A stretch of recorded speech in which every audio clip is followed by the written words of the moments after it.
Hey team, this is Luke with Crusader Machining. Welcome back for another excellent video. My son bought me this shirt for Christmas, so shout out to you, Screech. Thank you very much. In today's video, we are going to be talking about weighting codes. And then we're going to be talking about our parts catcher and our subspindle transfer. Some things that you need to know that can help you along the way. Weighting codes can be confusing to understand. But the way I like to explain it to people, don't overcomplicate it. They're just as the name implies. Weighting codes tell one turret or operation to wait for another one. They're M codes that are within the control that will tell one turret to wait for the other one.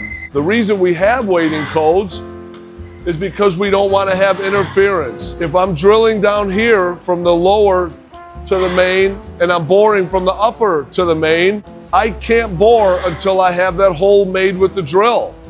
That's when I would use a weighting code, which is what we're doing right here. I'll show you now.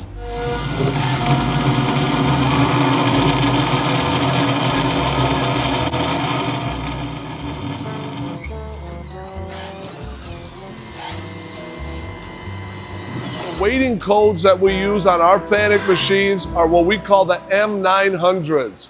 M900 up to M999. A couple things to know about weighting codes. Do they have to be in chronological order?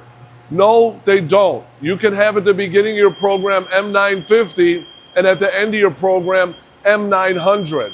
Now, is it a good idea to put them in chronological order?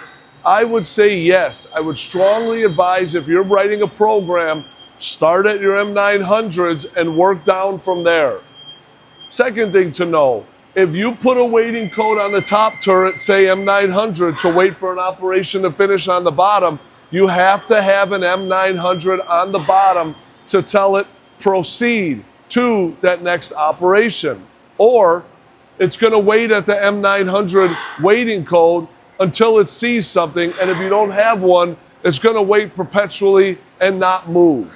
So the weighting codes have to match up from turret to turret. So here is my program I'm running right now. Head 1, path 1, or head 1 or path 1, head 2 or path 2. I am doing a bar feed. So my bar feed on my upper turret is going to feed, my program on my upper turret is going to feed out. My lower turret, I'm going to have a drill that drills, but I can't drill until I feed out, so I have to use weighting codes for the lower turret to wait for the upper to finish the feed out. I'm going to look at my M910 on my main.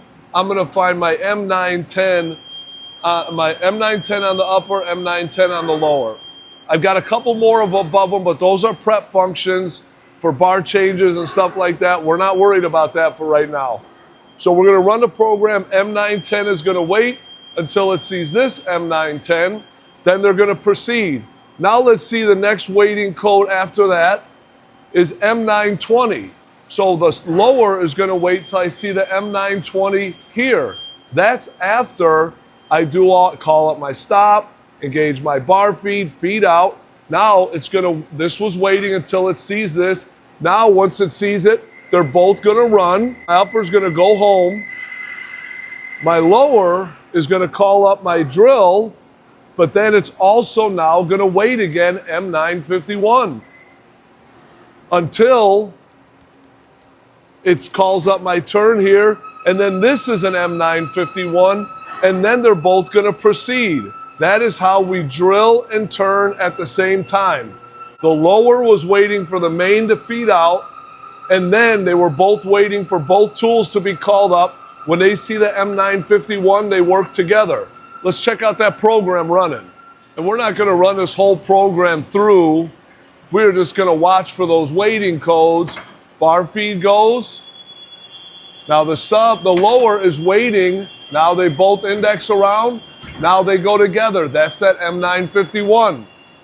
Now we're actually going to see the program run. And I got my rapid slowed down to 25%. So I want you guys to notice, well, you can't see the, M920 is waiting. M951 is waiting. M951. Now they both proceed together.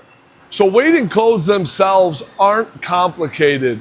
See it from the perspective of a programmer. You can't have your main turret feed out while you drill. So what do? You have to say wait. You have to tell the machine to wait. That is the M900 weighting codes. Now, we're going to talk about our parts basket and our transfer spindle, a couple things with that. And one of the reasons I'm going to address a couple aspects of transfer and parts basket is because I got a lot of questions on it. Do you need to move your upper and lower for the parts basket to take effect? Do you need to move the upper and lower for your transfer spindle to move up? The answer is yes, and I'll show you exactly why we have to move them. I'm going to single block through my program. I'm going to try to do it. Now I get an alarm. So you can see here, my parts basket is supposed to move down, but I can't because my upper turret is in the way. That has to be clear. And the alarm I get, parts unloader operation command error. Now I'm going to clear that alarm and I'm going to bring that back home. MDI M12 end of block insert will bring my parts basket back home. And this is only on the Doosan TT series machines. This has to be in what we call a safe position for this to move over. That's what I jogged the upper turret out of the way so that we'll be able to see that parts basket work the way it's supposed to without an alarm. You can see my upper is out of the way. Now my parts basket comes out. Subspindle moves in to eject the part. Gonna move back, which it did. And now my parts catcher is going to move back up. It's pneumatic, it's a little bit slow. My lower turret moved over to the side to prepare for that to move over. So now I'm gonna manually jog up my subspindle or A-axis. There's no way that I would be able to reach my main spindle with my sub because of all this. Now there's other machines that are different. Our Okuma LTs can get all the way over, but these Doosans cannot. And if you were to see, if I were to keep moving, I most definitely would get an alarm. Plus it's just physically impossible. I got about 1.5 feet worth of travel here I got to get to, and I don't have much room to get over. So here's what we do. I'm going to safely jog my lower turret over to what I know to be a safe position. I'm going to hand jog my main over. Now you're going to see the clearance we need for our sub spindle to approach the main. Our sub spindle or A-axis, as you can see now, I have clearance up top with the upper turret. I have clearance down below, so I can easily make that part transfer. That is why we have to move our upper and lower while we transfer. So hey team, that's the video for today. Just like me, short and sweet. We could have gotten into a lot more detail as far as engaging the parts basket, and if that's something you want me to do, drop a comment in the video, 100% I will. If you want to go further with the weighting codes, we can also do that. We can cover that at length.